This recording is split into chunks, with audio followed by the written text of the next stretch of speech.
ഒരു സാധാ തയ്യ കുടുംബത്തിൽപ്പെട്ട ഒരു പെൺകുട്ടി പഠിച്ച് MBBS ക്ലിയർ ചെയ്ത് കോവിഡിനെ ഇൻസ്പിറേഷനായിട്ട് കണ്ട് റെസ്പിറേറ്ററി മെഡിസിൻ എടുക്കുന്നു. സെക്കൻഡ് ഇയറിലേക്ക് എത്തുന്ന കുട്ടി 36 മണിക്കൂർ കണ്ടിന്യൂസ് ഡ്യൂട്ടിക്കിടയിൽ രാത്രി കുറച്ച് സമയം റെസ്റ്റ് എടുക്കാൻ വേണ്ടി സെമിനാർ ഹാളിലേക്ക് പോകുന്നു. പിറ്റേ ദിവസം നമ്മൾ കേൾക്കുന്ന ന്യൂസ് എന്ന് പറയുന്നത് അതിദാരുണമായ ഒരു ന്യൂസാണ്.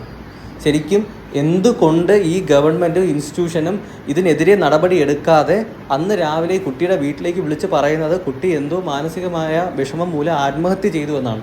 ഒരു സൂയിസൈഡൽ കേസാക്കി മാറ്റാൻ അവർ ഇന്നും ശ്രമിച്ചുകൊണ്ടിരിക്കുകയാണ്. ഇന്ന് ഏകദേശം 10 ദിവസം കഴിഞ്ഞു.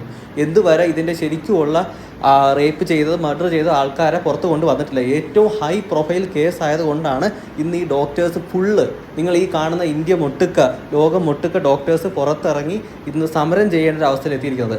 ഈ സമരം സെൻട്രൽ പ്രൊട്ടക്ഷൻ ആക്ട് കിട്ടുന്നത് വരെ നടക്കുകയും ചെയ്യും. പിന്നെ ഈ പോസ്റ്റ്മോർട്ടം റിപ്പോർട്ട് എന്ന് പറയുന്നത് ഓരോരുത്തരും കാണേണ്ടതാണ്. ഏകദേശം 14 പുറത്ത് ഇഞ്ചുറി, ഒരു ഇഞ്ച് സ്ഥലം പോലും ആ ഇഞ്ചുറി